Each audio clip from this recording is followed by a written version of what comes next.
Her boss's voice cracked through the phone like a blade tearing skin. "Get to your wife's office, now." No explanation, just raw panic.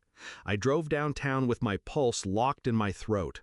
The city blurred, headlights smeared into streaks, horns faded beneath the ringing in my ears. When I arrived, police cars painted the building in red and blue. Officers crowded the lobby, their radios hissing static. One of her colleagues found me on the sidewalk. She was shaking, eyes wet. "Don't go upstairs," she whispered, clutching my arm. "Your wife, just don't." I didn't listen. I pushed past uniforms, ignoring their commands, forcing my way up the stairwell 2 steps at a time. Something in me already knew, and yet nothing prepared me for what I saw when I reached her office. The door was ajar, yellow crime scene tape waiting to be stretched across it. I stepped inside before anyone could stop me. Her desk was overturned, papers scattered across the floor. Her purse lay split open, contents spilled like organs. And there, on the carpet, 2 coffee mugs, toppled and empty, as if they had been shared in secrecy. But it wasn't the chaos that froze me, it was the silence. She wasn't there. Neither was he. The detective's eyes narrowed when he caught me. He tried to usher me out, but I caught sight of a framed photo on the floor, its glass cracked from the fall.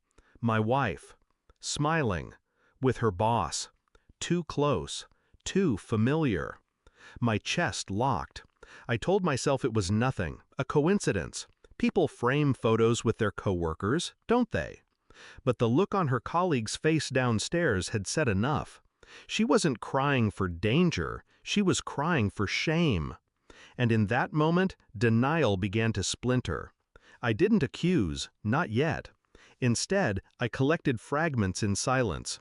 Her late nights, her sudden business trips, the way her phone was always face down, notifications muted. I checked call logs when she slept. I copied numbers into my phone, disguising them as harmless contacts. I tracked emails she forgot to delete, piecing together itineraries that didn't match her stories. And then I found the receipt. A hotel room 2 blocks from her office, paid in cash. No record of her company's involvement. The rage inside me was volcanic, but I forced it underground. On the surface, I was the same husband she thought she controlled, smiling, calm, play-acting love while the truth sharpened beneath my skin. I ordered a DNA test, quietly, efficiently, on our daughter's toothbrush and mine. I told myself it was paranoia, a cruel, unnecessary thought, but the box of doubt had already opened, and I couldn't close it. Every interaction after that was theater. Her laughter at dinner, her excuses for staying late. I played my role, nodding, smiling, even touching her hand across the table. All the while, I waited, for the report, for the truth. The envelope arrived on a Thursday, thin, harmless in appearance. Inside, 2 pages. Cold, clinical, undeniable. Our daughter was not mine. I read it once, twice, my pulse slowed instead of racing. The storm I expected didn't come. Instead, clarity, pure and sharp as broken glass. That night, I set the report on the kitchen counter, folded neatly beside her wine glass. She came home late, cheeks flushed from whatever excuse she'd rehearsed. She froze when she saw it. Her hands trembled as she opened it.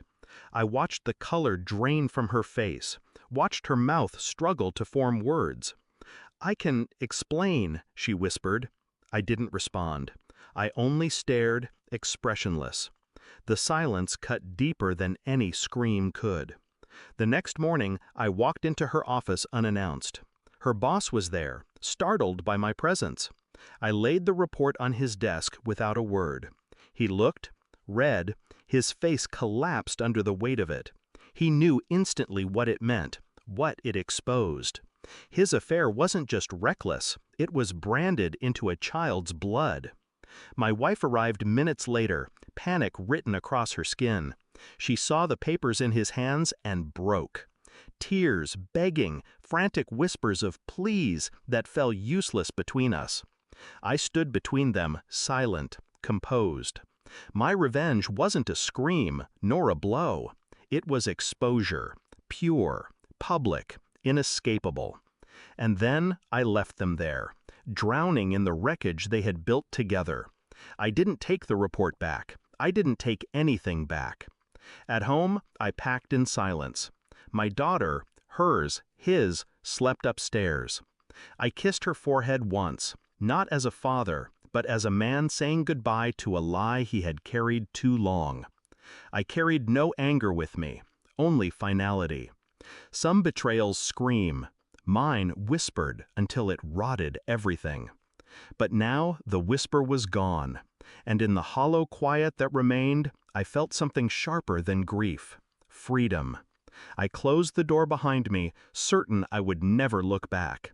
Because some truths don't break you, they unchain you. Thanks for watching. Don't forget to like, share, and comment. Subscribe now to Cheating Stories Insight World for more amazing stories.